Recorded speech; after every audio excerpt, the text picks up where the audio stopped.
Ahmedabad airport અને પ્રયાગરાજ મહાકુંભ મેળામાં blast થવાનું ધમકી આપનાર આરોપીને ગાંધીધામના પડાણા ખાતેથી રેલવે એલસીબીએ પકડી પાડી ધોરણસરની કાર્યવાહી હાથ ધરી.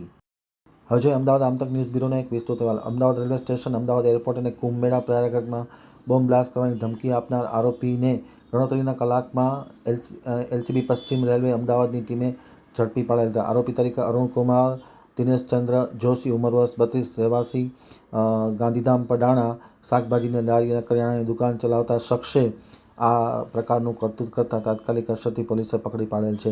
સમગ્ર કામગીરી PI H K. Shrimali, PI P R. Solanki, PSI J L. Raol, Lalubha Mangalsinh, Bakulbhai Shamalabhai, Amardeepsinh, Bipinbhai અને કાનાભાઈ વગેરે કરી હતી. ખાસ કરીને આરોપીના અલગ અલગ પ્રકારના રેકોર્ડને ધ્યાને લઈ અને રેલવે એલસીબીની ટીમે તાત્કાલિક અસરથી તેમને પકડી પાડી અને ધોરણસરની કાર્યવાહી હાથ ધરે છે અને તેમની આખરી પૂછતાછ શરૂ કરી દેવામાં આવી છે.